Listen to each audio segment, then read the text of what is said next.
Thank you. May be seated. Good morning. We'll call the 10 o'clock Wolferts versus Wolferts. I'll have the parties enter their appearances on the record, please. Aaron Bishop on behalf of Brian Wolferts. Yes, Your Honor. Kathleen McConaughey and Lucas Adams on behalf of Ms. Wolferts, the respondent. All right. Thank you. This is here on Petitioner's request for a temporary restraining order. The parties ready to proceed? We are, Your Honor. Go ahead. Your Honor, I have my client available by telephone. We would like to put him on the phone at this point. All right. Do we have his number? Yes, I have. I can give it to you. It's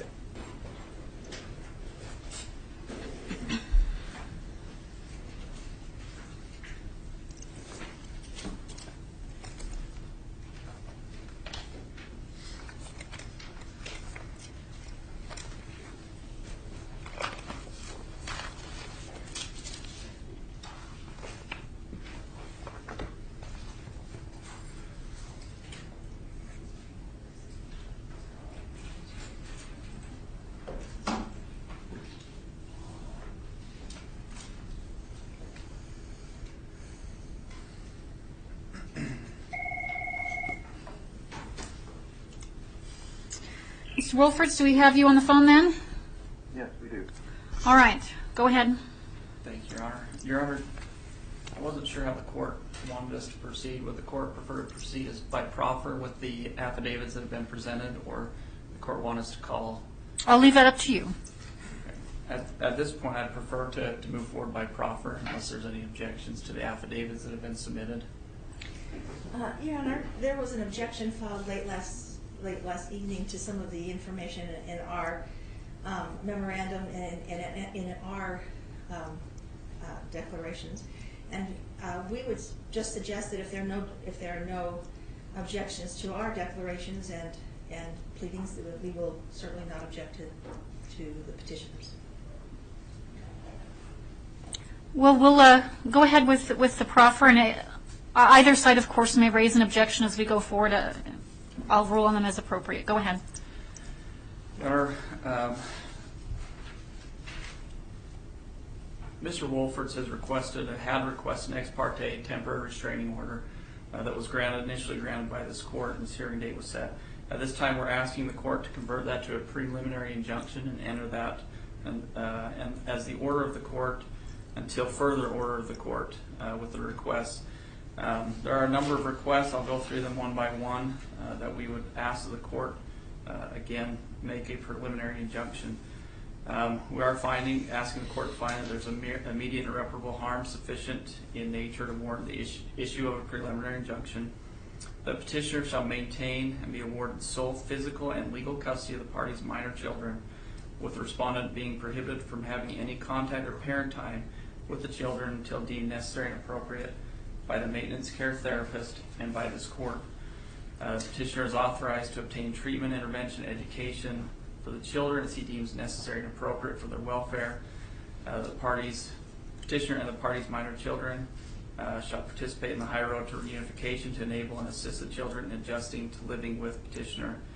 The petitioner shall have the right, if he deems it necessary, to conceal from respondent the location of any intervention sought with the children, education or mental health intervention in the interest of protecting the children, and the intervention from intrusion, interruption, and harassment.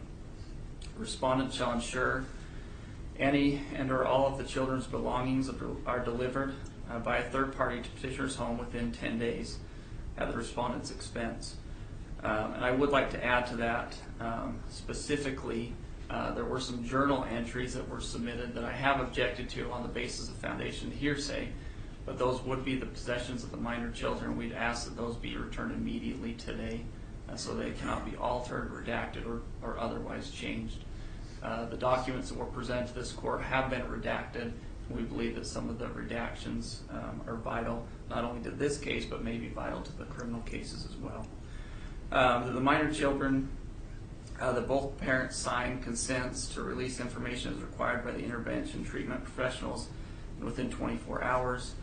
That it is in the minor children's best interest to have no contact with the respondent, siblings not participating in the intervention, and relatives, friends, and associates of the respondent, and the parents of the children children's friends whose influence is likely to interfere with the children's progress in effectively repairing the damaged relationship with the custodial parent, except as directed by the maintenance professionals or any other professional designated by the custodial parent or by this court. That contact of the protective separation order shall be determined by this court, but that shall be not less than 90 days from the return of the family to the petitioner.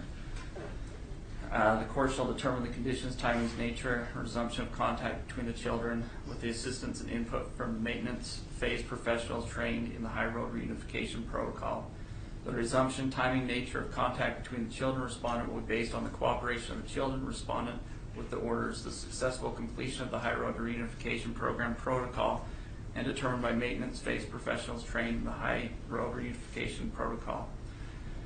The petitioner have the authority to confiscate or prevent the children's use of cell phones, pagers, computers, and any other communication devices, even if the non-custodial parent has provided those or provide such equipment.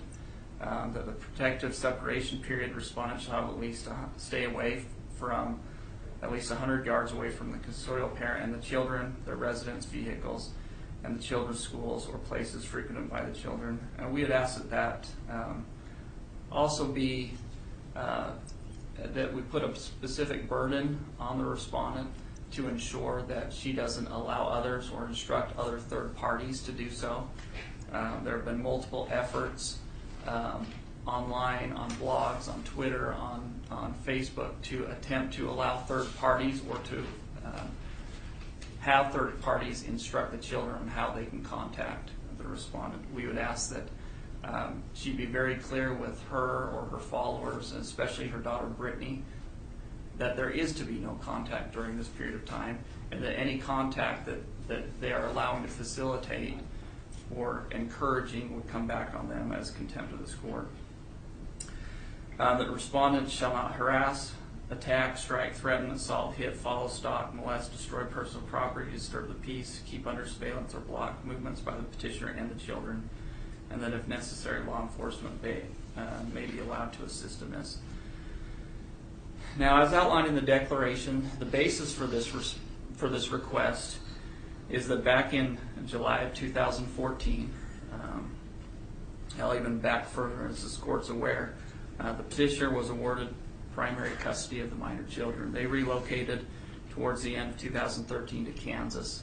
When the girls came back for their visit with their mother, they never returned to their father that summer.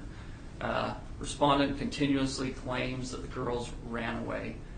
We don't believe that's true. We believe that they were told to run away and that Mother and Brittany assisted in that.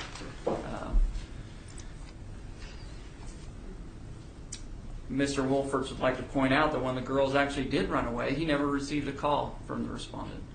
He was never notified by the respondent. It wasn't until later that the special master informed him that the girls had run away. We believe that this was a planned effort by the respondent. She admits, at least at some point, that she joined the girls, and she Objection, speculation. Well, I'll let you respond with your arguments. Go ahead, counsel. In her own affidavit, she admits that she joined the girls. She's now claiming that she made a promise that she wouldn't disclose their location and they would tell her where they were so that she could join them. But nonetheless, she knew what the court order was. She knew the proper process. She knew what she should have done. But instead, she chose to take the girls on the run. And for 18 months, she lied to the police. She lied to everybody. And she concealed their whereabouts. Whether they ran away on their own or not doesn't change the fact that she violated the court order repeatedly. It's very consistent with the findings that this court made when custody was transferred to the petitioner.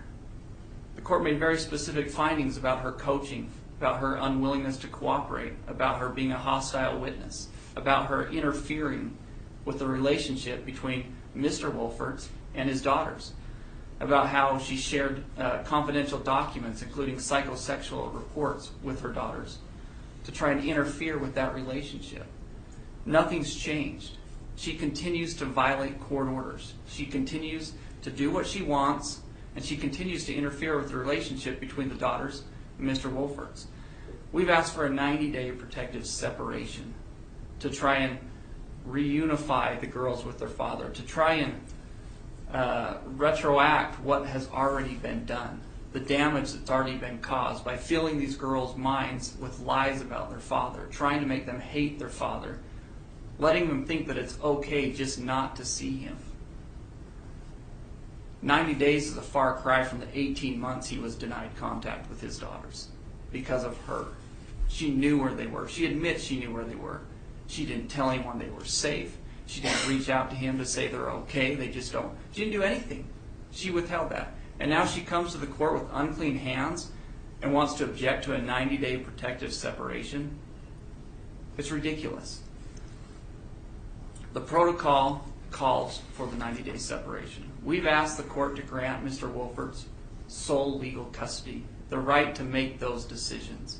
And unless they can come to court with actual evidence that something is going to harm the children, I think he has the right to do that with an order of sole legal custody. I think the 90-day separation is more than appropriate. I've submitted affidavits by Dr.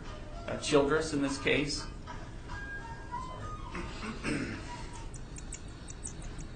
Who is a nationally recognized psychologist or psychiatrist that works in the field of parental alienation. I've provided his CV. I provide a list of the cases that he's testified in.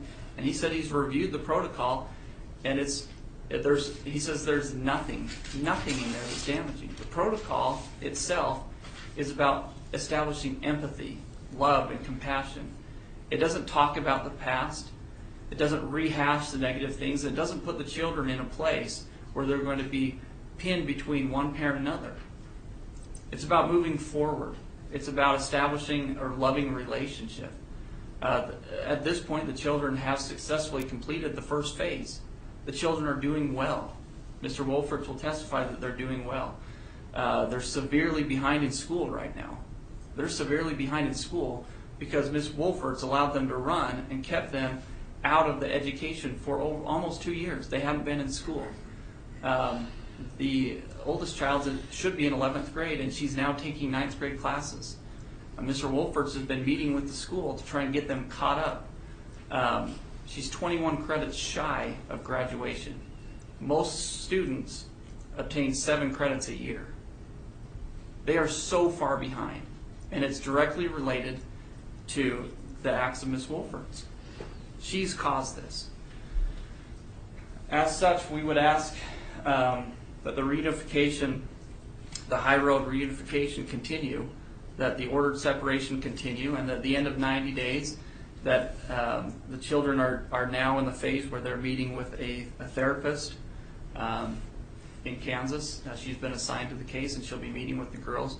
And at the end of the 90 days, we would seek recommendations from the therapist on how to continue and how to allow petitioner contact with the girls again. Obviously, we're asking that be supervised for a time until Ms. Wolferts can, one, recognize what she did, and two, take corrective action. I think she needs therapy. She needs some sort of parenting class to ensure that this doesn't happen again, that the girls can have a relationship with her, but they can be safe. They can be safe from not having to feel like they have to hate their father to gain the love of their mother. But at this time, we believe that that it is appropriate.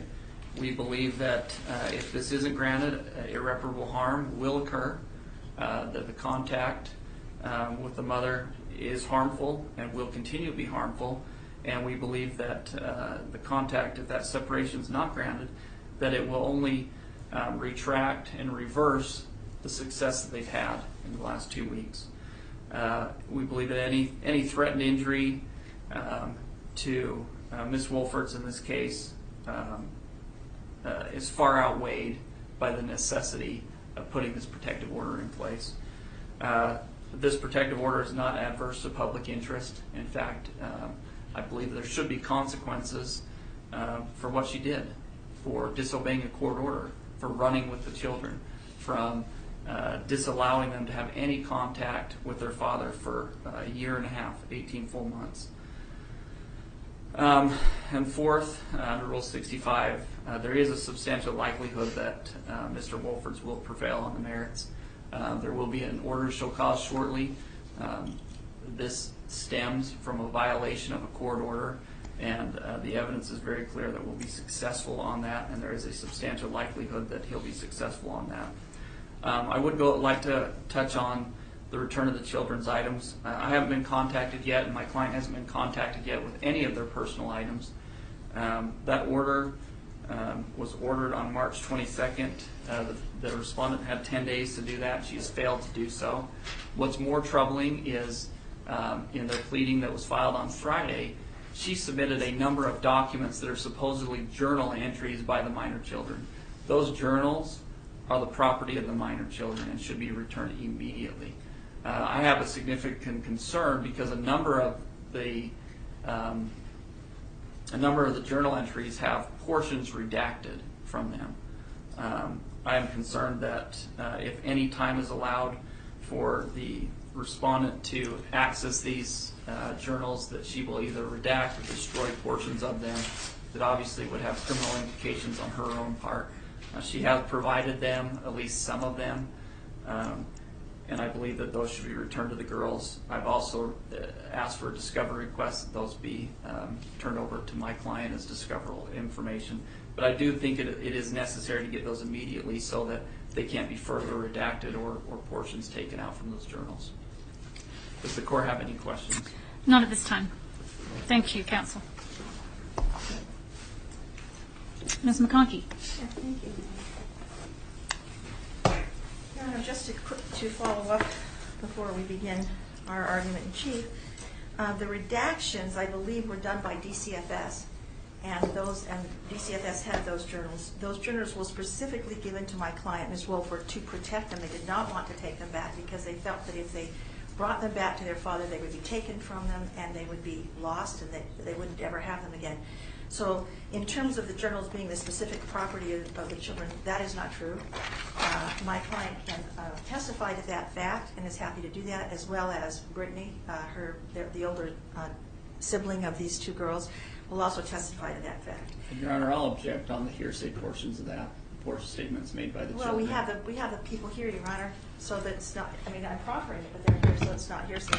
And if the court would like to ask them if that's not true, the court may do so. Well, whose journals are they then? The journals were the journals where the girls wrote in the journals, gave them to DCFS before they left to go back to Kansas. The journals were given to their mother, and the girls specifically asked her to keep them in safekeeping. They felt very strongly that their father would take the journals and destroy them because most of the journals are, describe experiences that they had with their father, which were extremely negative, and I think that, some of them perhaps illegal. Now, the girls gave the journals to my client for safekeeping. If the court would like, I would be happy to have my client give the journals to me, and I would hold the journals in our offices. But the journals certainly should not go back to the petitioner. That was not the intent of the girls, and certainly that shouldn't happen. And I'm objecting to the intent of the girls. That's hearsay. Well, I think we can put on testimony if the court would like, and have my client testify to how the journals were transferred to her, if the court would like. So I'm making the proffer. I don't think we need to because they're here, but we'll go ahead. I think the thing that bothers me the most about what's happening today is that counsel gets up and complains that we have come to court with unclean hands and that the court should grant an emergency order which changes custody from joint legal custody to sole custody to the petitioner, which is, as the court knows, something that's generally not done, certainly not generally in an emergency procedure. And yet, the petitioner, even after knowing that there was an order of the court in terms of the requisition from the juvenile court, which ordered that the girls were to be returned through the DCFS, because the DCFS in Kansas had a plan for their return, and they were to be evaluated, and just completely rejected that order, did not follow that order, and took the girls, and before they even got home, put them into a program that he knew was controversial, and he knew that many people, and including the respondent, would have tremendous difficulty with it and tremendous concerns about it. So we think it's interesting that he claims that my client is in contempt for running, and we can talk about that. I'm happy to talk about that. When his client actually just recently did not follow a court order, and the court order was not to do what he did, not to put those children into this program. And I think the court should also know, and the court might not have known prior to this time, that the DCFS made a substantiated finding that the petitioner was abusive and had emotional abuse problems, that because of the harshness of his home. That was the Utah DCFS. And that because of how critical he was about the girls themselves and about their mother. And that's part of the record as well, Your Honor. And so here's someone who's just had a finding of emotional abuse from the Utah DCFS, takes the girls, does not follow a court order, and puts them into a program, and then comes to this court and asks this court for a TRO, not disclosing that information, giving the court only partial information, so that he now believes he had the authority to directly take the girls and go into that program, because he's now telling us, oh, the district court trumped the juvenile court, and it trumped the juvenile court because of this TRO. Your Honor, that's really unclean hands. And then we also have, I don't know if the court has had an opportunity to read the motion for order to show cause by Casey Borlick, who was the GAL in this matter. But she put that before the juvenile court and expressed grave concerns about the return of the children. She said that there had been difficulty with getting information from Mr. Bishop. In fact, she felt like Mr. Bishop had not disclosed, that had been dishonest with her in terms of the information. Objection here, saying. Your Honor, I have Casey. Go ahead. I have Casey Borlick here, and she's happy. I'll hear from Casey Borlick later. Thank you Go very ahead. much. That he had tried to stop her from talking to the children before they left. This was before Ms. Borlick had been dismissed. In fact, she hasn't even been dismissed yet, but it was before the court. The children had been taken out of the state of Utah. She wanted to talk to them. He advised her that he had no idea about removing them from this state, and then the very next day files a TRO with all of the information clearly he had known. He also told that to the attorney on this. This is really, talk about unclean hands. You know, we're here. We want the court to have an overview of what's been going on in this case. And this case is an extremely complex case. There are lots of things that are going on. And we know that neither party are probably completely innocent, and that there are things that happen both ways. But when the children were here in the state of Utah, when they were being evaluated by DCFS and others, there was a court order. That order was breached. It was never followed. And it was not followed because counsel comes to the district court and now believes that the district court has jurisdiction, so he doesn't have to follow the court order from the juvenile court. And we think that is unclean hands, Your Honor. We really do. We were surprised. We really were surprised that they had gone forward with putting these children into that program, knowing that we disagreed, knowing that there was a TRO which granted him sole custody, but just for a very short time. And my client is still the joint custodial parent, and she certainly would have had a right to a say anyway in terms of where the children or what happened to the children. And so we were really just bombarded and railroaded into this. It was really wrong. So, Your Honor, this court has been used by this TRO so that the petitioner could disregard the juvenile court order. And they started with the treatment. And we also have, Your Honor, someone who's been studying the reunification therapies and would be happy. She's an expert in the area. She writes for the Justice Department and others. And she said that she would give information if the court wants on the reunification therapy. It's not actually a therapy. They don't claim that it's a therapy. They claim that it's an educational, they claim that it's an educational process to help children reunify with their parent, that there's been alienation. The problem is no one saw the children to even determine whether they had actually whether it really was parental alienation, because they didn't follow the juvenile court order. So no one went through any sort of discussion with the children. No one talked to my client. They just assumed that the children were alienated, took them and put them in this very, very harsh and stringent, I don't know what to call it. It's not therapy, but educational process. And, that's just wrong. The court never intended that to be the case. We never intended that to be the case. And that was wrong. And I think it might be helpful to the court, because we know it's difficult for the court sometimes to have a complete understanding of what's going on in these cases. And I think it may be helpful for the court to allow us to call her, and we can put some testimony on if the court would like us to do that. Go ahead.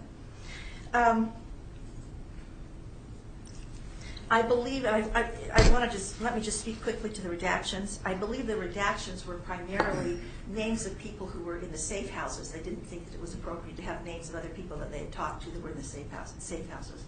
But my client would know more about that. Dr. Childress, that the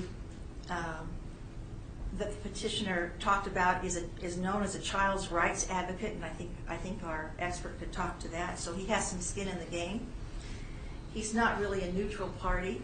He works particularly with these kind of reunification projects and goes around and speaks about them.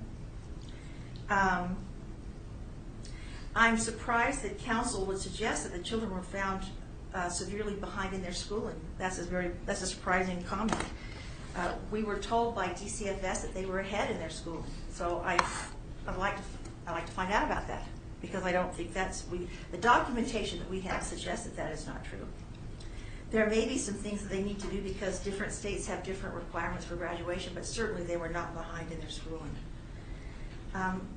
The parties have joint legal custody, so unless the court is going to determine, and this is what he's asking for, to give his client sole custody at this point, without an evidentiary hearing, without really looking into the best interest of the child, then my client has a right to have some say in terms of what's happening to the children. And she really, actually, Your Honor, certainly has a right to access to the children. And the Utah State Constitution is very clear upon that. 78A6503 suggests that parents possess a fundamental liberty interest in terms of the care, custody, and control of their children. And that means my client too. Whatever her custody rights, whatever her ability to see and have access to the children, that's a fundamental liberty interest. Excuse me, let me get some water.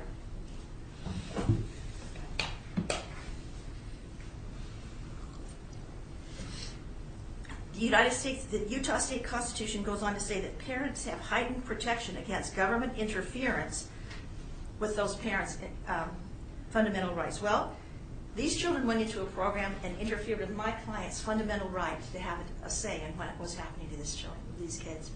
And they did it because this court did not have the information or all of the information that needed.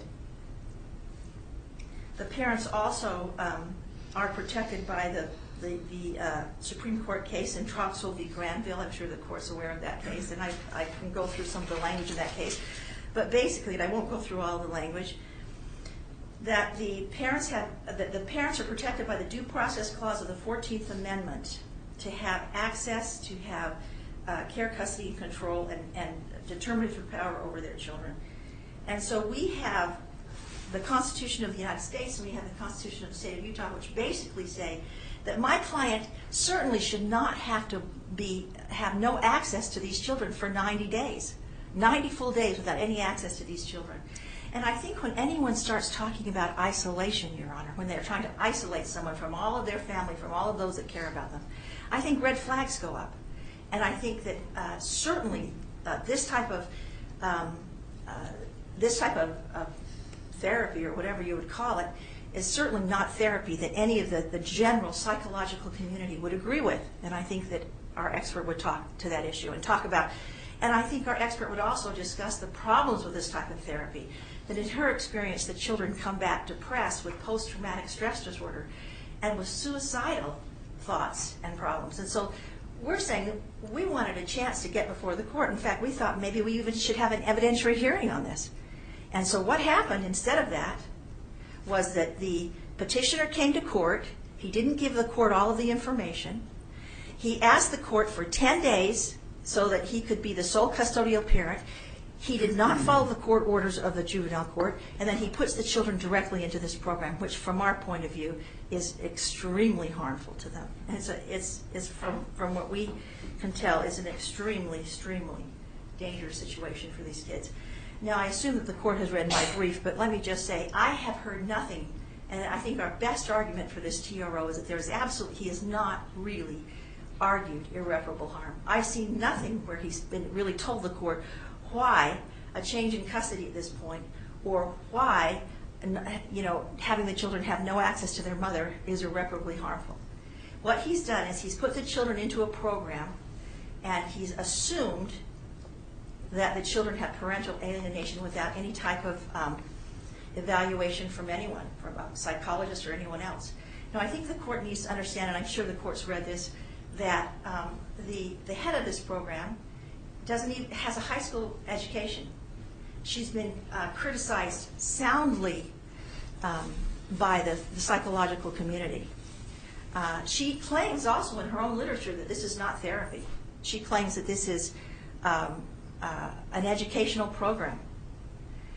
And Dr. Childress has been someone that she has been collaborating with for a very long time. And my client, our expert, would be able to tell you about him and the fact that he is, from her point of view, not neutral. And she's explained to us that the problem with this program is that they take children that may very likely have been abused, they take away the safe parent from these kids, and they insist that their thinking about their other parent is wrong, whether it's wrong or not. Kids have had no evaluation. And they expect, and so what they're trying to do is they're trying to change perhaps even the reality, and the kids get sick, and there have been cases of disassociation and all sorts of things that happen with this. It is really something that we're concerned about, and we're really hopeful. We want to take them completely out of that, and I'm sure it's also been extremely costly, to spend the kind of money that would take, instead of, it's just, we're very surprised at how this has all, come forward. I think also that the most important thing is that there really is no evidence of irreparable harm. In fact, Your Honor, it would seem to me that the irreparable harm would go the other way. If my client has 90 days without any access to these children, and it would irreparably harm the children if they don't have access to their one safe parent. What about the irreparable harm that happens when they're denied access to their father for 18 months? I agree with that, Your Honor, and that's one thing I think that it would be important to address. My client, when this all happened, the girls ran away. There's no evidence whatsoever which would indicate that it didn't happen the way my client has said has proposed it, or Brittany has proposed it. The only evidence before the court, and the only evidence that the girls have talked about, is the fact that they couldn't go back to their dad because of the abuse. And that was, their running away certainly wasn't probably the best way to handle it, I understand. So when they called their mother, and they said to her, "We will not tell you where we are unless you agree not to disclose that to our dad," she didn't know what to do. She understood that she really should probably disclose because that was the order of the court. But she didn't know what to do. She was very fearful for their safety. She knew that there were tremendous risks out there. So there were risks of predators and dangers and all sorts of things. And she made the decision, whether it was right or wrong, that she would go and try to be with them so she could protect them. And Your Honor, in terms of that issue is being taken care of, really, because the petitioner, made great effort to have her criminally charged with felony custodial interference, which she was. And so that issue is being taken care of in terms of whether she did the right thing or not. And I think it will be fairly litigated, and she can talk to the prosecutor about why she did what she did. But the issue before the court today is what's happening with the children and what is in their best interest. And Your Honor, certainly, if in fact there's even the remotest possibility that the petitioner is an abuser, which we have a DCF finding that he is at least an emotional abuser, that those kids should have been brought back to him and put back into his custody without some sort of an evaluation or some sort of family therapy. And that's what the juvenile court ordered. Has the court had an opportunity to read the pleadings by Casey Borlick? No. They were on the... There were a number of things that came in late, and nothing was submitted for decision. So Okay. I didn't see things that came in I think late. the things that came in late were not mine, Your Honor. I think mine were all attached when we filed our original pleadings. I haven't filed anything since that original filing, but I think it would be really important for the court to read. Well, I'd like to hear from Casey Borlick today. Okay. So I really, as far as I can see, I mean, if you just look at, is there going to be irreparable harm for the children, or is there going to be irreparable harm for the parties? I think the only irreparable harm would be is if the court granted 90 days to a program that has been highly criticized and is highly controversial. Would the court like us to get our expert on the line so that she could tell you? I thought you said the expert was here. No, she said that she could testify by phone. Well, I have Petitioner on the phone. We could We'd have to probably get her on conference someone in, I suppose. I'm sorry, I thought you had them here to testify. Oh, no, the expert is not here, but she can't. She's waiting by the phone to testify by phone. And the reason why we wanted her to testify is because she is someone who's been specifically studying the reunification programs, and she's a psychologist, and she's very well known. And if the court, Your Honor, I'm going to object. I wasn't provided notice of this at all. I'm going to provide a CV. I've never heard of this person until 5 minutes ago. I should have at least had the opportunity to know who this person was and have an opportunity to look at their background and history. I provided the CV of Dr. Childress. I provided a statement by him. I provided the same thing with Dorsey. But to show up on the day of with the expert, I don't think that's appropriate for a hearing. Well, Your Honor, we didn't get any of that information until after hours yesterday, or very close to after hours yesterday. We also had no opportunity to do any of that. And we responded by this expert, if I may approach her. Yes. I assume counsel's had a copy of this? I will give him right now. Well, I do have a problem with hearing testimony if there wasn't notice provided. I mean, this hearing has been continued once before, so I think there's been ample opportunity for both counsel to exchange information about who was going to be testifying. Well, the reason, Your Honor, we did so is because we got these late declarations from end of day yesterday from counsel with Dr. Childress and Dorsey Pruder. And so we felt that if the court were going to look at those, that it would be really important for the court to have another view who's followed Dorsey Pruder and followed Dr. Childress.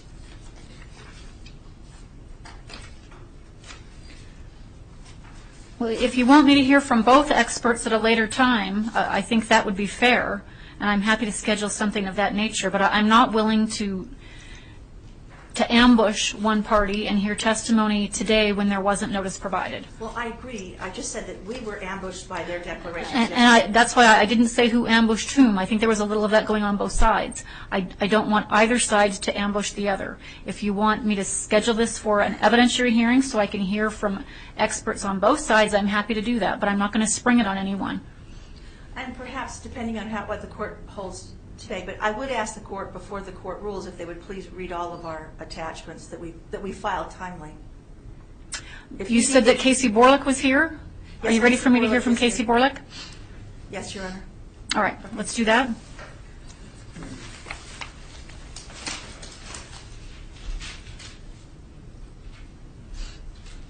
Good morning, Your Honor. Good morning. I would like the court to know that I was appointed in the juvenile court case and not in the district court. As the court knows, the court must make findings in the district court in order to have a public guardian ad litem represented. But as part of my statutory requirements in the juvenile court, under 78-3A-912-3C, I am required to do an independent investigation into the issues and the matters affecting my clients in order to determine best interest.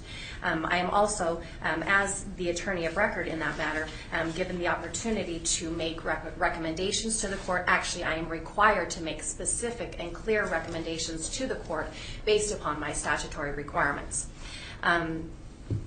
I would like, I have filed in the juvenile court an order to show cause against the father regarding his contempt in complying with the requisition order that was ordered first by Kansas and then followed through with by Judge Bartholomew in the juvenile court in Provo. Your Honor, I realize that you have not had an opportunity to go through that, but I would like to just hit the highlights as far as the facts. I will note that, again, in filing the order to show cause, I filed it under my own accord. I also verified it, again, because I am required to do an independent investigation, and did my independent investigation, and this is what I have found. Prior to, I will comment just on the requisition case and the requisition order. Prior to the court in the juvenile court making their determination regarding the requisition order, the court did not hear from my clients. He made the findings that under the ICJ statutes, it was clear to him that he did not need or was not required to do a best interest finding regarding the girls, but that his requirements were to just determine whether or not the ICJ documents were in order. Thus, the petitioner proving that he was the custodian, and the court then making its order based upon that. I will note that his order specifically referred to the fact that the requirements also of the ICJ that an investigation into allegations of abuse be completed, that was completed, and it was done by the Utah DCFS. Utah DCFS also it is attached to the order to show cause that has been filed with this court as evidence of what I am going forward with. But the DCFS provided a report to the parties and to the court indicating that they had done their investigation, that they had findings of emotional abuse against both parents, one against the mother because of the fact that she ran with the children, but also emotional abuse against the father based upon the harsh environment, the harsh home environment, and the fact that he was harsh to the children and against the mother. Your Honor, I was concerned that the court in Provo, the juvenile court, did not hear from my clients. I objected, but we know how that went. But the reason why I felt it was so important for that court, and I feel it is important for this court to know, is that these children, first of all, have had the opportunity to meet with me on many, many, many, many occasions in which we went through pages and pages and pages of their claims of emotional abuse against their father. This was real. It was serious. This is information that this court has never heard. I realized that this court made findings some time ago, approximately, I believe 5 years ago, that there was alienation perpetrated by the mother. Those findings, again, were 5 years ago. We have a lot that has happened since then. And this, the abuse that was reported to me was reported to DCFS, in which the findings are made off of, were made, happened after this court made those findings. They happened in Utah prior to the girls moving to Kansas. They happened in Kansas after the girls were moved to Kansas. It's important then that this court know the current information as to where these girls are at and what they feel is going on in their life. I have literally endless pages talking about the girls and the girls indicating to me their father demeaning them, disparaging them, abusing them, calling them bad names, talking poorly about them, affecting their self-confidence, their self-esteem. I could go on, and I have that in my records if this court would like to hear those specifically, but I think more importantly that DCFS already made those findings of emotional abuse based upon the information that my clients provided to them. So already I was concerned regarding the fact that the juvenile court had not heard from my clients and heard this very current information. But it is what it is, and the juvenile court made its order that the girls should be returned back to Kansas. But, Your Honor, the reason why, one of the reasons in the findings of the juvenile court, I hope this court has had the opportunity to read through that, have you as of yet? In his findings, he made it very clear that he was basing in part his order on the fact that DCFS had done their investigation, made the emotional abuse findings, and that there was a transition plan set in place that was very detailed as to what was going to happen with these girls going forward.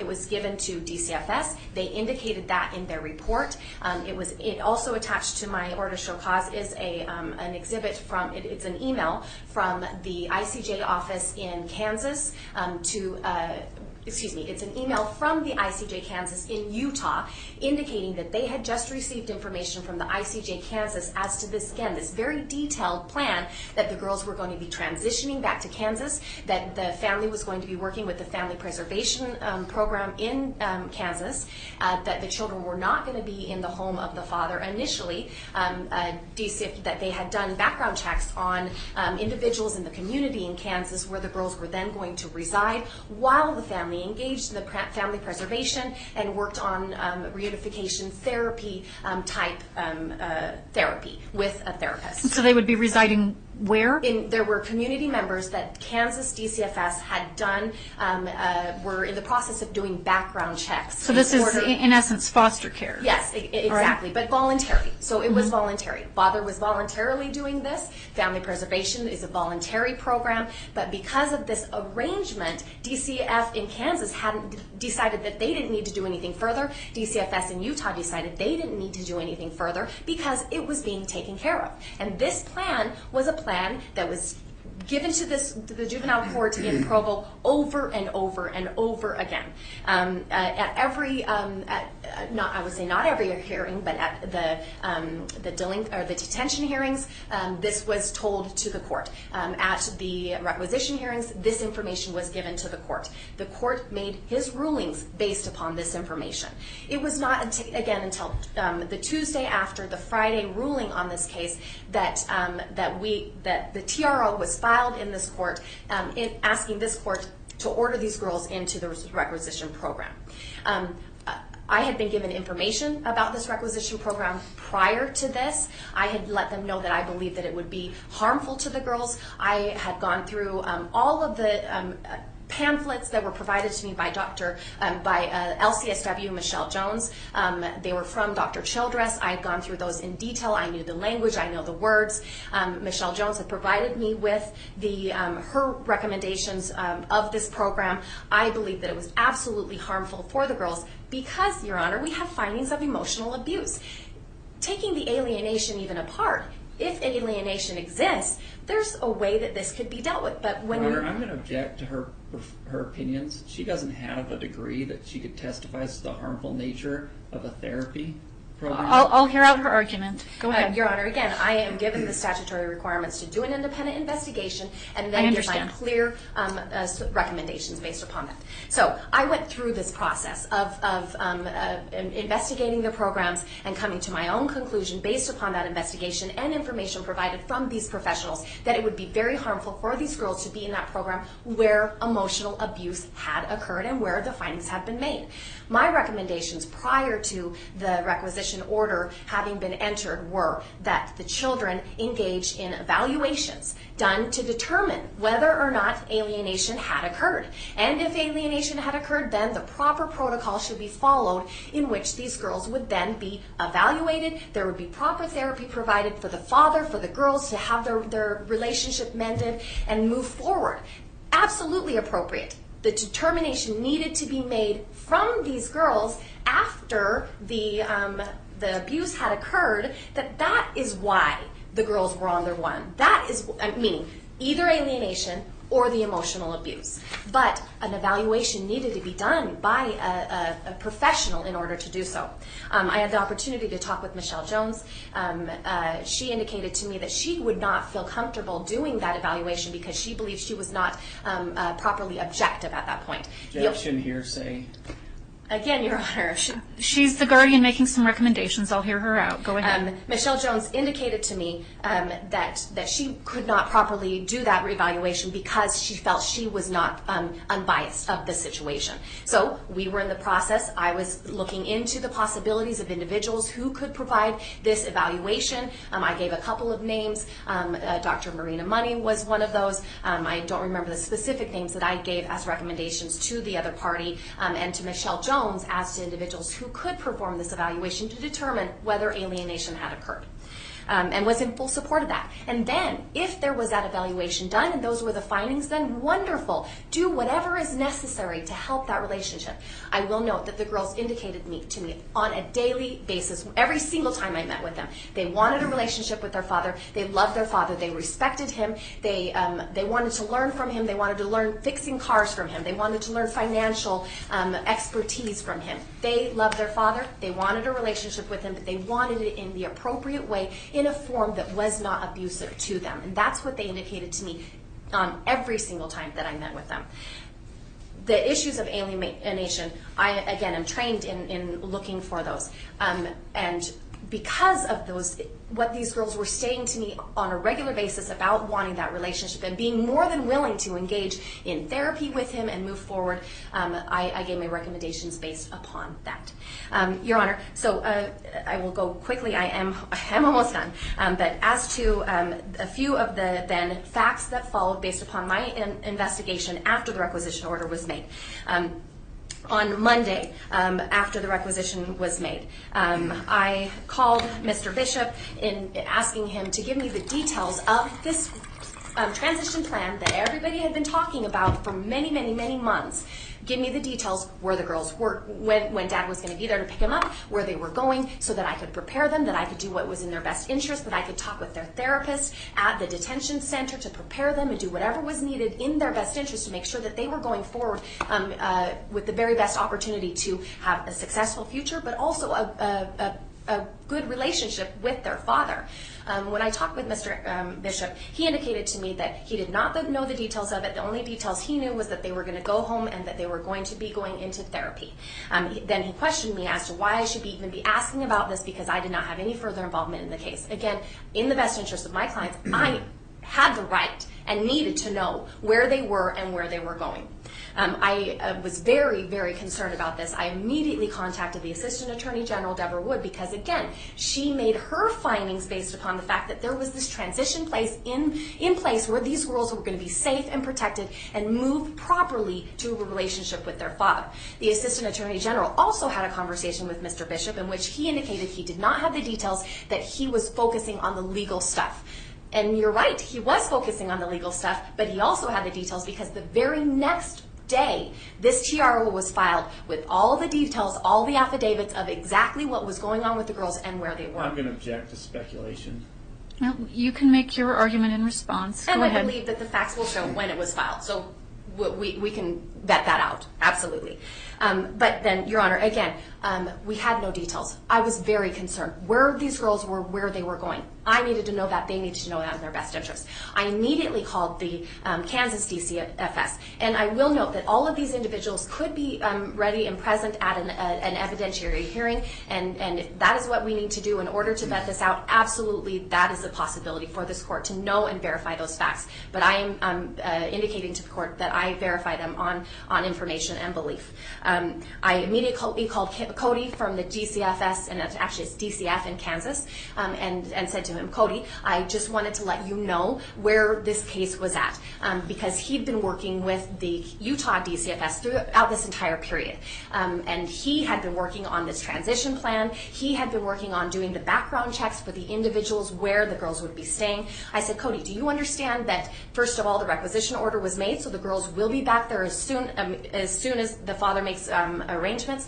And also, do you know that the DCFS Utah made findings of emotional abuse against the father? He said he had not been given any of that information, which was very concerning to him.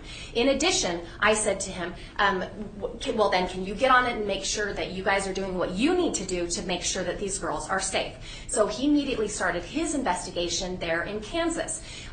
He was going to get back with me. I hadn't heard from him. So on Thursday of that week, I called him and said, can you give me the update? I have the notes. I added the notes to my order to show cause of exactly what he said. I took them immediately when he was talking to me. But he said that the girls had never been transported to Kansas, that they were taken to a third location and entered into this some program, and and I said to him, are they in this reunification program? And he said yes. I said, how does DCFS Kansas feel about that? He said they weren't happy. They did not have, they had contacted the family. They had also contacted Family Preservation Services. The family refused to give them the information as to where these girls were. Again, the agency that was given the responsibility to make sure that these girls were safe and protected was not given the information as to where they were or what they were doing. Cody indicated to me that this was problematic to them, but that they had no power because they were not in Kansas. So here we have Utah having given up power because they believed there was a plan in place. Kansas had given up power because the girls were never transported there and no information was provided to them. None of us in this situation have information as to where these girls are or what they are doing, except for the emotionally abusive father who has findings against him. This is problematic. The petitioner filed their TRO without giving this court any of that information. If the court made her determinations based upon full information, then fine, that is appropriate under the circumstances. You did not have the information that you needed to make any decisions in this case. You had, again, old information from 5 years ago. This is the current information and the situation where these girls are and what they are in. I also then found out about the TRO that had been filed. I will note that the only professional that has met with these girls in this period of time, one of the only, I actually don't know for sure whether father had them in anything prior to the abuse or prior to the findings of abuse, but Dr. Randy Hyde, I spoke with him directly. He also provided an affidavit a year ago, I believe, to the juvenile court indicating that these girls, their concerns regarding the emotional abuse he felt was sincere and real. He felt it would be very harmful, in my direct conversation with him a few weeks ago, that putting them in this reunification program with their father, isolating them, alienating them from their entire family, not just mother, but sister and any other family members that they happen to be concerned about, that he thought that would be absolutely detrimental to them and severely harmful for them under the circumstances of emotional abuse findings of their father. Your Honor, I have filed an order to show cause with the juvenile court addressing this issue, but my recommendations are, and have been this entire time, that an evaluation be done by a professional, a neutral professional, a professional that has the opportunity to be chosen by both sides, that they can investigate, that they can do their background checks, have their CVs, get the full information, make a decision as to who this the treating professional should be, an evaluation done to determine whether or not alienation has occurred, what kinds of interventions need to be done in order to address the emotional abuse, the alienation. These girls need the opportunity for somebody else to come into this picture and have a neutral view on the situation in order to have them have a successful chance for a future. Those are my recommendations at this time. They are based upon a endless investigation. Detailed, thorough, I have endless notes, files this big of the work that I have done in the time period, and I make my recommendations based upon that investigation. Thank you, Your Honor. Counsel, before you step away, Ms. Borlick? Oh, yes. You had mentioned that there was the DCFS plan. Rather than digging through the file, yes, there's enough in there. It may be hard for me to get at it. Do you have a copy? I'll get it out of my file. I believe that's one of our it's one of the attachments, I think. That's what I'm saying. It's hard for me to get to it with the electronic record. If there's a hard copy, it'd be easier for me to. You bet, Your Honor. If you could just hand it to me rather than have me look you. for it, that would be Absolutely. helpful. Thank you. Your Honor, before I completely relinquish the floor, may I just say a few more things and then. Go ahead. I don't know if the court's had an opportunity to review everything, but I would like to say that in terms of the court did ask the question, what about the fact that Ms. Wolfert went off with the children, but I don't know if the court has completely read all the documents, but my client didn't know where the children were for 4 to 6 weeks. She doesn't know how long it was, but a very long time, and they were looking for the children during that time. It was 4 to 6 weeks after they ran that she got information from the children. And then after that, she decided to join them because they wouldn't tell her where they were unless she did. And then after the disappearance, the girls were homeschooled by my client. They're not behind in their schooling. DCFS found that they were not behind in their schooling. They found that they were actually ahead. She took care of their dietary concerns. There's a question of whether one is a celiac. She was very careful about that. And they stayed in various safe houses for approximately 17 months before they were found. And one thing that's difficult for my client is that she does have a custodial interference criminal charge that was really encouraged by the petitioner. And now that the girls are away, it's going to, they could be very helpful to her in terms of that charge, saying that they didn't, ask her to, and she, give some information in terms of what happened at the time, which might be helpful. And that's also important. I think the court needs to also understand that, and I put this in that there are all sorts of issues with this. It's not just the emotional abuse, but there are problems with the girls feeling uncomfortable with their dad sexually. And I don't know if the court had a chance to read that, but I'm aware of that. But the girls have been asked to come and talk to him when has no clothes on, and he calls them up when he's completely naked and expects to have long conversations with I'm them. objecting to that. Again, that's hearsay. It's never been provided to the court. There's no foundation for those statements. They never appeared in any of Casey Borlick's reports. They never appeared in the DCFS report. That's just coming out today. And so I'm objecting to that.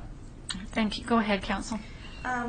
So, Your Honor, this is a very complex situation, but we came to court, to try to give the court an overview of what's been going on.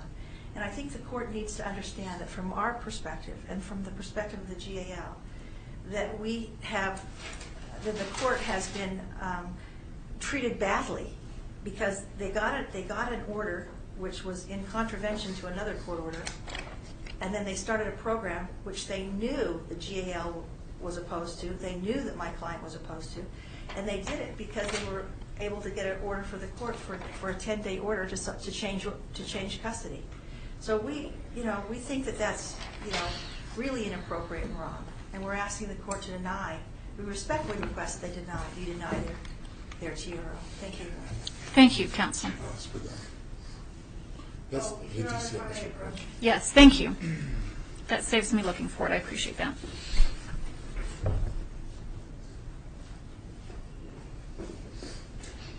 Ms. Bishop. First off, I believe it's disingenuous to say that the court was treated badly or that we did anything. I'm not even sure what the allegation is.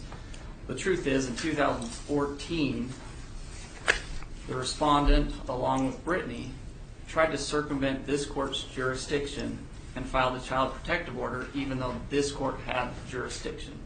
Judge Bartholomew, in that order, said they're clearly trying to forum shop because there's a hearing already set on the relocation in this court.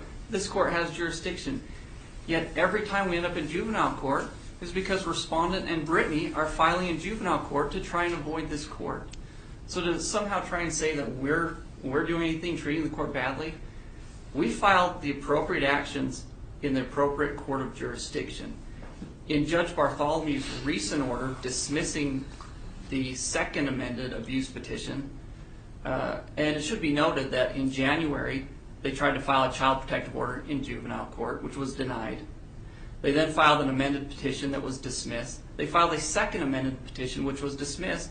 Judge Bartholomew said, this court here has jurisdiction on custody issues. He's not in a position to second guess your opinion, which is why the second that the ICJ was done and the petition was dismissed, then an action was filed in the court of jurisdiction, the court that has the history of this case.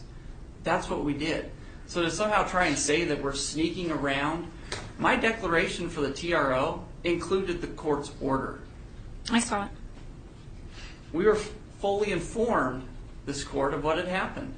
I have Mr. Wolferts on the line. He can discuss the interactions that he had with DCFS in Kansas. We didn't hide anything from anybody.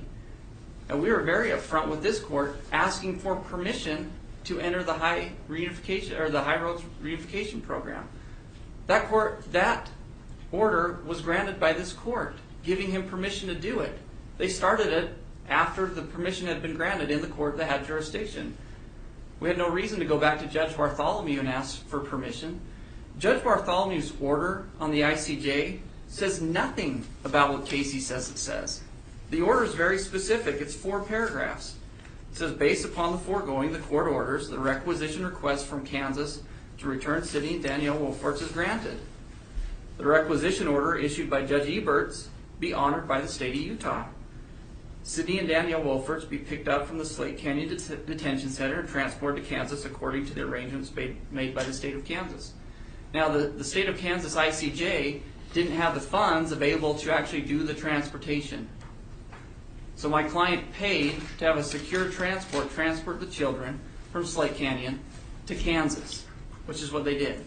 My client kept the ICJ informed, and they were well aware of what was happening. They also had an order of the court that actually has jurisdiction in this matter, saying they were allowed to do that. We followed proper procedures. So to come and say that we came with unclean hands is just simply disingenuous. The DCFS did make findings of emotional abuse on both parties. They also recommended no further action. They didn't recommend anything. The Juvenile Court Act is very specific. If there's an abuse petition and it's based on physical harm or sexual abuse, then the court has the authority to intervene. The court often makes findings of emotional abuse, and DCFS takes no further action. There was no plan in place for DCFS to do anything because they don't do anything in cases of emotional abuse. Now, Mr. Wolferts will testify that Kansas left the case open and still has the case open in case they need or would like to take advantages of services, but they didn't order anything. There was no specific order that they did not follow. I would love to see the order they didn't follow. There flat out isn't one. I also think it's disingenuous for Ms. Borlick to come in here and say, I wanted to have an evaluation done. We should have had these girls evaluated before we jumped into that. From day one, Mr. Wolferts was very open and honest about his desire to utilize this program. Those kids were in detention for over 2 months, and Ms. Borlick never once requested an evaluation. The only request for an evaluation was done after the requisition was granted. Then all of a sudden, we need this evaluation. Well, where was she 2 months prior? She had ample time to do that, and she didn't. Because she thought she could beat the requisition. She thought she could keep the girls in Utah. That's what she thought. Objection, Mr. President. Goes both ways. Irregardless, my client followed the court orders. We followed the proper process. The ICJ is very clear. He went to Kansas judge. The judge says, yes, you have custody, a custody order granted by this court.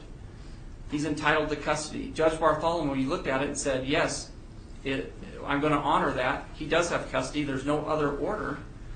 Now, if there had been allegations of abuse or new information since the last court order, there's a procedure that Ms. Wolferts could have followed to address those issues. She surely could have filed a petition to modify to bring it back in front of Your Honor, but she didn't. She ran. She took the girls and she ran. Objection, that's not before the court. She didn't take the girls and she didn't run. I understand the facts that are alleged. You've made your response. Go ahead, Mr. Bishop. I would like Bishop. to point out that one of the journal entries that was drafted does state, and this is from Sydney, 3 days, supposedly 3 days after the girls ran. And if you read Ms. Wolfert's account of this, the girls ran. They left everything, including their packed bags, in the car when they ran. Yet 3 days later, she had her journal with her so she could write journal entries. And Sydney wrote, I still really can't believe we ran away. But more than that, I'm upset that Mom and Britt would have forced us to, period. After the fact, clearly after the fact, there's a little arrow that changes it and says, talk to people who wouldn't listen. That doesn't make any sense at all when you add in the after the fact. But I think it's pretty clear from this document in the journal that they were forced to by Mom and Brittany. Yeah, objection, that's not what the journal says. The document speaks for itself. It does It's speak for itself. argument. Both sides can make their argument about what it means. Go ahead, Mr. Bishop. Nonetheless, I would like to just at least reply to some of the other issues that were brought up. First issue, and Mr. Wolferts can testify, that he's been working with the school, and they are behind. They're severely behind in school, which would make sense since they've been out of school for 2 years. When they took Sydney and Danielle to the school, Sydney and Danielle told them that, yeah, we didn't really do online courses. We dabbled. We are behind in school. They are behind in Objection, school. hearsay. Hey, I'll allow it as argument. You can certainly respond. Go ahead. At this point, I think it is imperative. The girls are doing well in this program that's supposedly harmful to them. I have submitted a report from Dorsey Pruder, who's given an explanation of the day-to-day occurrences that have happened, that they're doing well. Yes, my client did have families available, if necessary, for them to live there to work through the transition. But the fact is the girls are doing well. They're in his home. They're thriving. They're working hard to get back on track in school. He gets hugs from them every day, telling them that they love him. The process is working, and it's working a lot better than my client even expected. And he's on the phone and can testify to the same if the court would like to hear from him. That's what he'll tell you. He's surprised at how well they're doing, that they're adjusting well. They haven't been threatening to run away. They're not running away. But the fear is that with an alienating parent who already has findings of coaching, findings that she's attempted to interfere with that relationship, is that progress can digress. They need time to heal. I believe a 3-month in exchange for an 18-month is more than fair. It's more than just. She had 18 months to alienate them from their father, which happened. Why don't we have an evaluation that's been performed? I mean, you're asking me to assume that there's been alienation after 18 months of being on the run. That's an assumption that doesn't come out of nowhere, but I don't have a professional who's evaluated the girls. Why? Well, I don't have a problem. My client doesn't have a problem with them meeting with a therapist. They actually have a therapist now that could do the evaluation. I don't care if the court wants to appoint someone independent to do an evaluation. But the purpose of the High Roads wasn't to dive into past issues.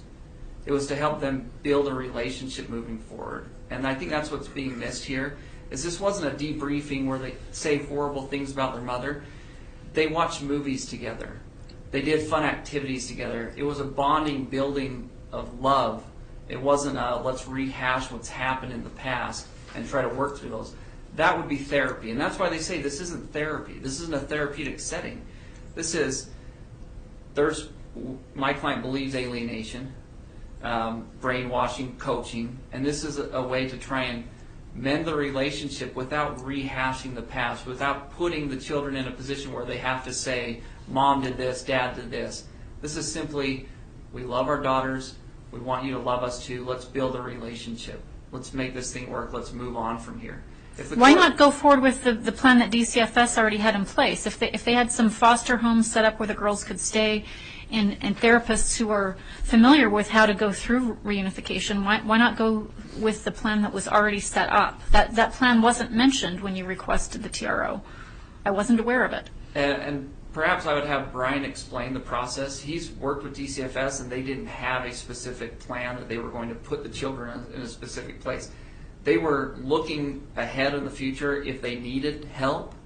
They had basically a plan B. But he's been very upfront with everybody, including Casey, that the intent was, when this is done, and we proffered this to Judge Bartholomew as well, that when the requisition is granted, that we would immediately go into this high road reunification program.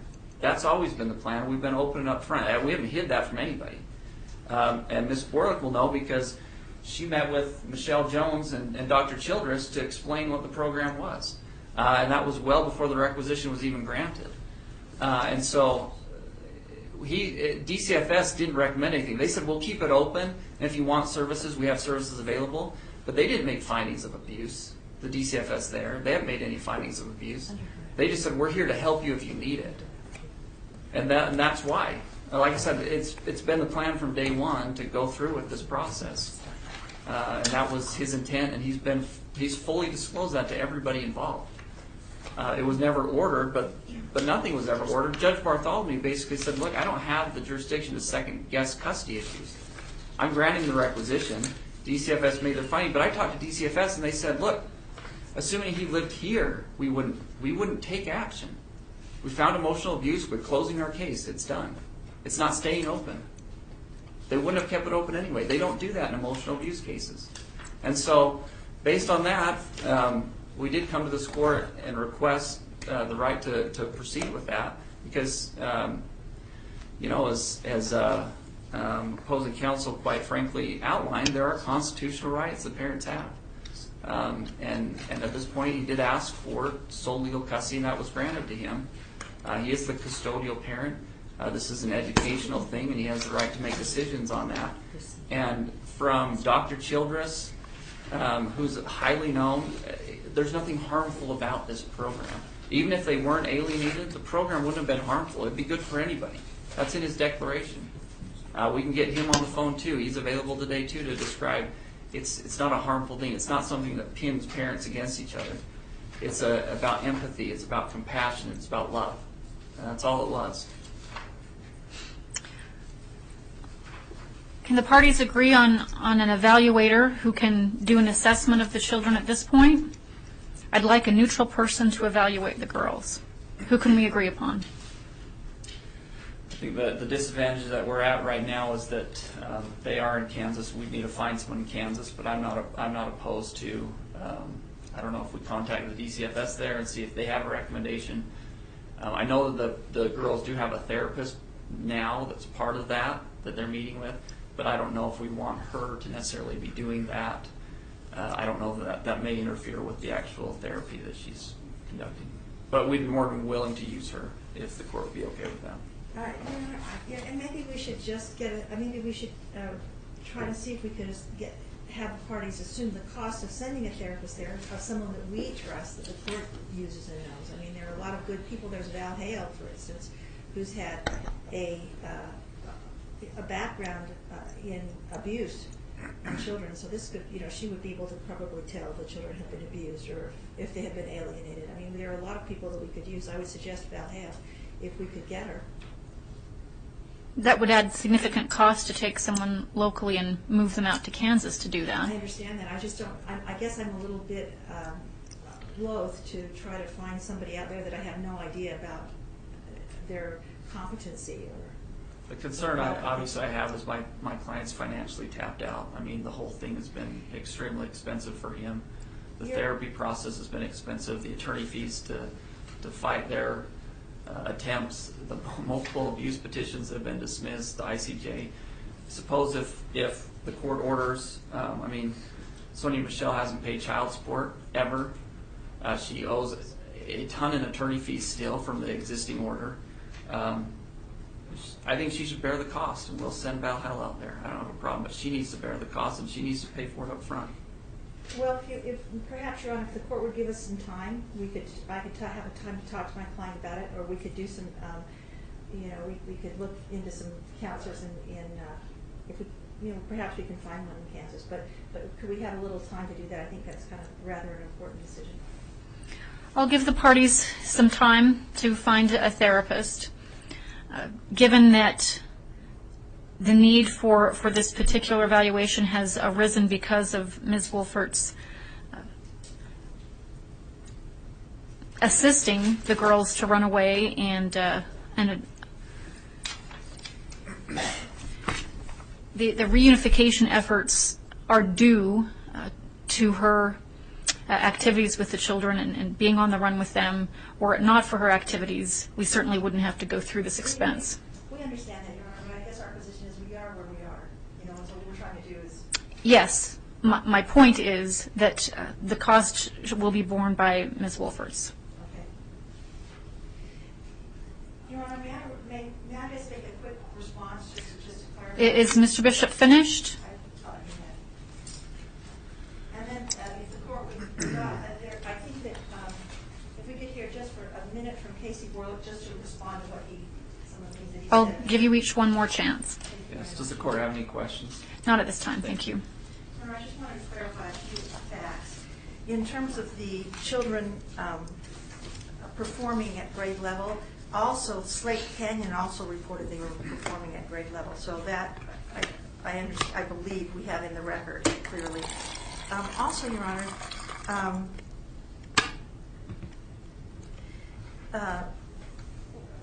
I guess the thing that bothers me about this and about counsel's proffer is if in fact they just decided they wanted to come here and they decided they were going to bring this court in, they filed a petition to modify, why the TRO? Why the TRO? What was an emergency situation about this? Why go before this court on a TRO and get the children and take them someplace else before anybody really has a chance to respond, before the court has an opportunity to even review all of the records and understand what's going on? It's just not. It just doesn't pass muster. I mean, they took an emergency proceeding without any evidence of irreparable harm, and then they put these girls into a program that I think almost any psychologist, including Dr. Hyde and others, would say is a terrible mistake, without allowing my client any input, without allowing the court any input. I mean, I think the court can just look at the history of what's happened with this. This was an inappropriate TRO from our perspective. The court didn't have the information. And we got ourselves into a position where all of the psychologists that I have talked to said that it's harmful to the girls. Also, Your Honor, I just want to say that in terms of Dr. Hyde and others, and we also gave a declaration from him. He talked about separation from their mother as being extremely harmful. And I would like to have Casey Borlick, if the court would just talk about the process in Kansas and talk about whether she did give him the elements of the plan, because she has more information about that. Thank you, Your Honor. Yeah, Thank you, can counsel. I address the question of why the TRO? I'll give you a chance to do. Let me hear from Ms. Borlick first.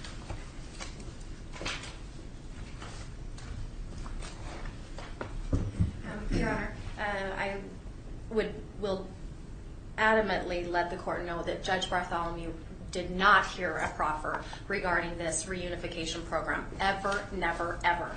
In addition, on, the probation, Mike Broberg came to every one of the detention hearings, every one of the requisition hearings, and he again indicated to the court the plan, what was going to happen once the girls left Utah. I will note, and it was filed as an exhibit to my order to show cause, but there is an email from Jessica Eldridge of the ICJ in Utah. One last email for today on this case. I did notify the Kansas ICJ office that the requisition has been calendared for 3/4/16. Further, I did inquire with Kansas ICJ office, if the requisition is honored in Utah, what is the plan for the girls when they return to Kansas? Here is the response from Kansas ICJ office. The plan is the girls will remain in the father's guardianship. However, they will be placed with a family friend until they can be reintegrated. Also, the family will be working with family preservation to work on this goal. That's a specific plan, spelled out, period. Your Honor, I would like the court to know that absolutely the time period that mother was with the girls, do I have a concern and a problem with that? Absolutely. This has never been about mother or father. This is about the girls and what is in their best interests. I will note one other thing, Dr. Childress. We had a telephone conversation with him. Michelle Jones and I met in my office. We had a telephone call with Dr. Childress in which he could go through some of, again, this reunification program, the alienation issues. I specifically asked him, do the girls need to be evaluated prior to their being entered into this program? Absolutely. There needs to be an evaluation done to determine the proper protocol, period. That needed to happen. Michelle Jones knew it needed to happen. Dr. Childress, the eminent expert on this, he said that loud and clear in order to, that there must be an evaluation done to determine the symptoms and how best to deal with those. I believe that's all that I had in response at this time. Thank you. Thank you. Your Honor, well, we are proffering testimony of experts to some degree. I have an email from Dr. Childress, who has read Casey's statements as to what she says he said. He says that's completely untrue. He never made those statements. I can provide the court with that email, but he says that statement's completely untrue. As far as the TRO, why did we do the TRO? Why did we ask to be that the location be concealed? Because the day of the requisition, Sonia Michelle, Brittany, and their other followers were posting my client's license plate all over social media, telling people the type of car that he drives, trying to get people to harass them. He got a welfare check last week on the girls from some random person in New York, checking to see if the girls were safe. He's been harassed. People are now harassing his spouse's job, trying to get her fired, telling them that she's married to a sexual predator, that she needs to disclose that. These people harass. They harass. They're all over social media. Brittany is. Michelle is. They're trying to get people to follow him, to stalk him, to harass him. They tried to organize rallies in Kansas as well as in Salt Lake to stop the requisition. That's why it was important. That's why they needed to be able to hide that location. To be quite honest, I don't know that we trusted Casey with the information of where they were. My client purposely did not give me the information as to where they were. I didn't have the information. I still don't know where it took place. Because at every hearing in the juvenile court, Ms. Borlick, Michelle's attorney, Brittany, and Brittany's attorney were behind closed doors. And I was the one out in the hall, alone. That's how this is proceeded. That's the problems that we have, and that's the reason we requested a TRO. It was necessary. Because had the girls been sent back there without a no-contact order, you bet they would have been harassed. You bet they would have been all over it. Because they're still trying to get all over it. They're posting stuff on the internet today about how the girls can secretly contact their mother. These are stemmed from Michelle, Brittany, and their followers. And they're out there, and they're everywhere, and they're uneducated, they don't know what's really happening. And because of that, the TRO is necessary, and that's why we filed it, and we stand by filing the TRO. Thank you. If I may just say one more thing here, hiding a location is part of the reunification therapy or program. So it's something they do in almost all of the reunification. They isolate the person, they hide their location, they take away their phones. Often they will isolate them in terms of inside the therapy if they don't agree. I mean, it is a scary place. It's a scary thing, and that's why we've got an expert to talk about it if the court would like us to at some point. And in terms of the media issue, Your Honor, I don't really know what's happening on the media, but we can deal with what's ever happening on the media. And he hasn't, he's also putting things on his webpage and media. And so, we can sort that through, but that's not what's before the court today. And that's been going on for months. Both parties have been using the media. So what I'm saying, Your Honor, there was no real emergency. That wasn't new. There's no real emergency. He came to this court, he claimed that there was, and he kind of just sneaked into this program. Thanks, Your Honor. Thank you. I appreciate the arguments of all the parties here today. This is before the court on a TRO. The grounds for a TRO are set in Rule 65A, paragraph E. The grounds as stated are that in order to receive the benefit of a TRO, the applicant must show that he or she will suffer irreparable harm unless the order or injunction issues. The threatened injury to the applicant outweighs whatever damage the proposed order or injunction may cause the party restrained or enjoined. The order or injunction, if issued, would not be adverse to public interest, and there is a substantial likelihood that the applicant will prevail upon the merits. There is an additional paragraph, F, that applies specifically to cases such as this.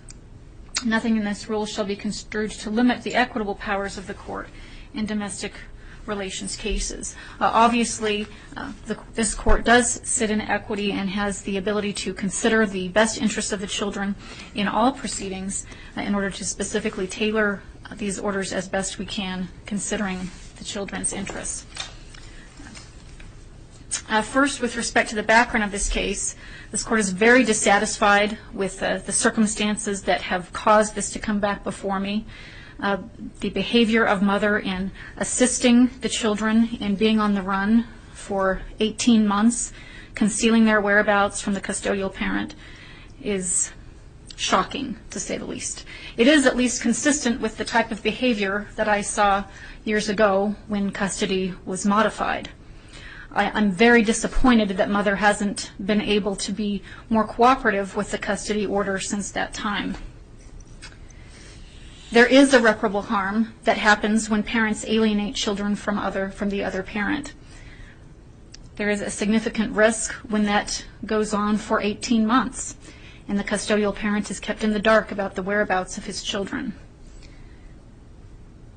There is nothing in the public interest which would permit this court from making orders in the best interest of the children to prevent that type of alienation and to curtail that type of harm to the children in alienating from their parents. Notwithstanding, to deny children access to their parent for 90 days, I think causes harm the other direction. I think there is an appropriate way to structure this going forward without cutting off all contact between the children and their mother. I do not wish to cause alienation from mother either. That would be returning one harm for another, and that does nothing for the interests of the children.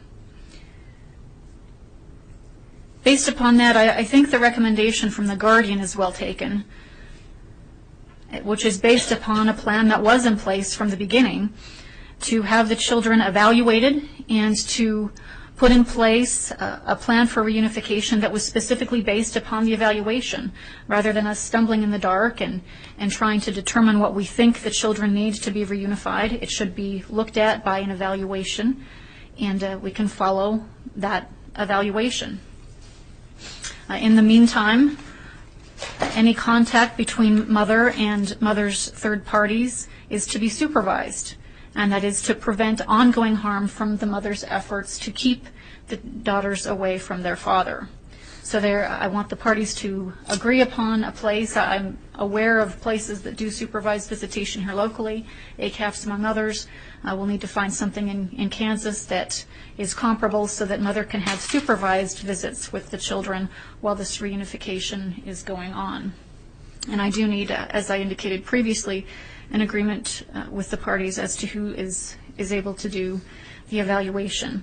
In the meantime, to place the children with a family friend, as was originally contemplated with Kansas, I think would be proper. Those people were being screened, and that way the children can be in a place that is safe while they go through the reunification. I think it's harmful to immediately put them back into the situation with their father when they've been away for 18 months. This is something which needs to be done gradually and done according to the recommendations of a licensed therapist with expertise in this particular area. So we'll need to proceed carefully that way and first get the evaluation. How long do we need to find someone to do the evaluation? We could report back.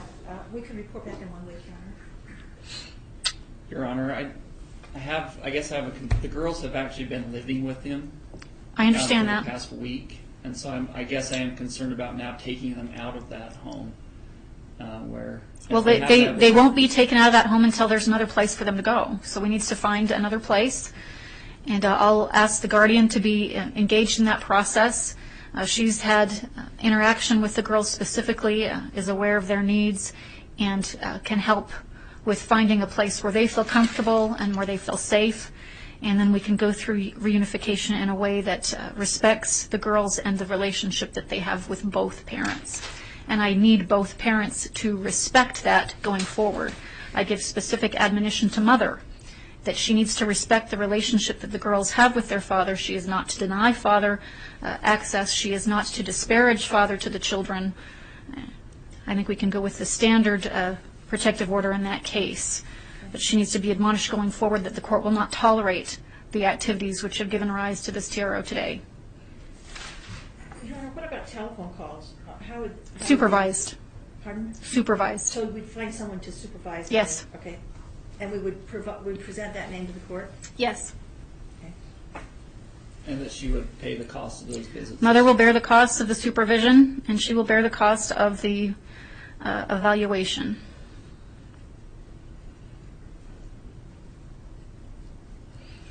So if I have a report in 1 week, is that sufficient time to identify a family friend that the girls can stay and an evaluator? Your Honor, in fact, once the GAL finds a family friend, I would assume that that could just go forward prior to 1 week. You know, I think that they probably could do that faster. Then I will look at an evaluator and try to determine if we need to do one in Kansas or here. Your Honor, if the children indicate that they feel safe in the home, is it appropriate that they stay there? If they disclose that to the guardian? Well, I would rather look at somewhere outside.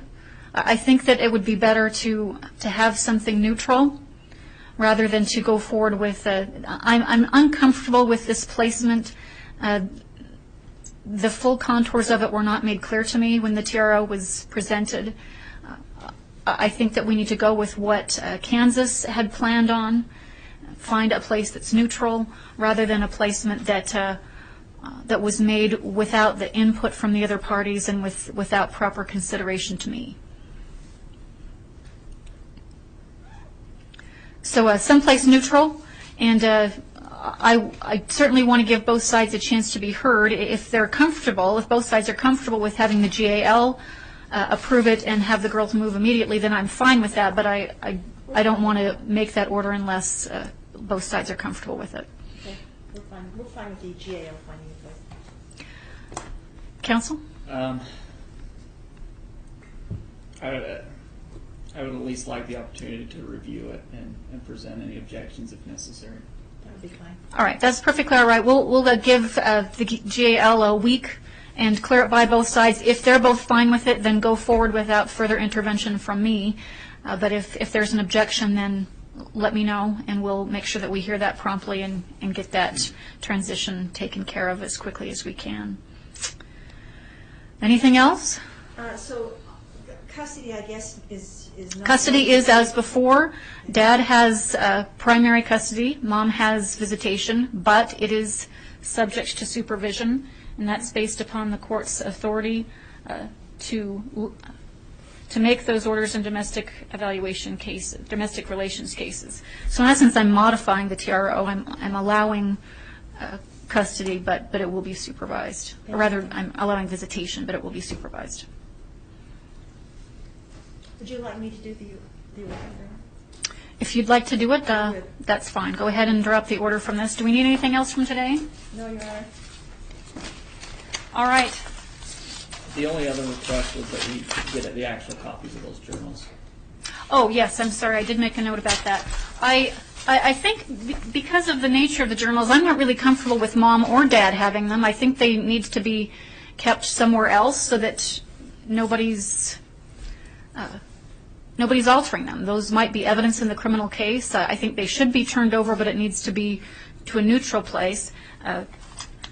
Respondent's counsel has suggested that she's willing to hold them in her office. I don't have any particular problem with that. Is there some other neutral place you have in mind? I don't mind if they're held there. I just would like access to see them because I do believe that there may be some evidence in there that I guess goes to the runaway and who was there. Of course you should have access to those. They have evidentiary value. So we could keep them in the office and counsel could come over and look at them in our conference room. All right, let's do that. I'll have the journals turned over to counsel for Respondent, Ms. McConkey, and then they should be made available based upon proper scheduling and so forth. But Mr. Bishop can have access to those and review them so that you have a chance to see if there's any issues that we need to explore further.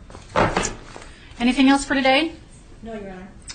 Thank you very much for your time. We'll be in recess.